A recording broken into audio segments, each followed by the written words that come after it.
Hello, welcome to Have Fun Cooking. Today we're going to be making some pumpkin pie spice right here, since I ran out.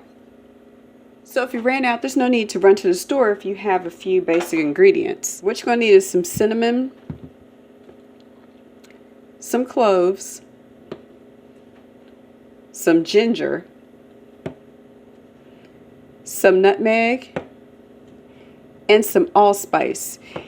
And some of these pumpkin pie spices that you buy may be a little different. They may have a little bit of different ingredients. Like some of these spices don't have the allspice in it, and some of them don't have cloves in it.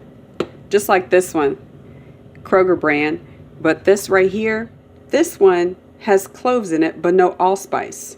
This spice right here, this one has allspice, but it doesn't have cloves in it. The pumpkin pie spice that I make, I like to add allspice and cloves to it. And I'm going to take it and I'm going to refill my can of pumpkin pie spice.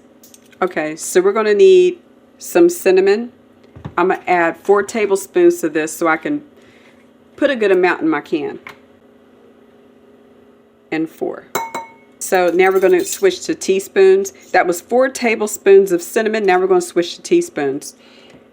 I like to add about 3 teaspoons of ginger. You can add 2, and then you can add another. If that's not warm enough for you, whenever you're making something, you can add a little bit more ginger as you go.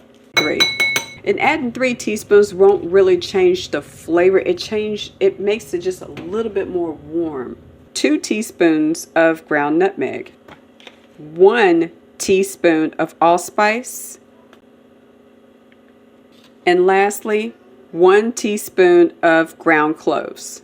And the good thing about this is that if you would like more of a spice, maybe less of others, you can always alter this to your taste. Give this a really good mix, and then we're just going to put it in our pumpkin pie spice can.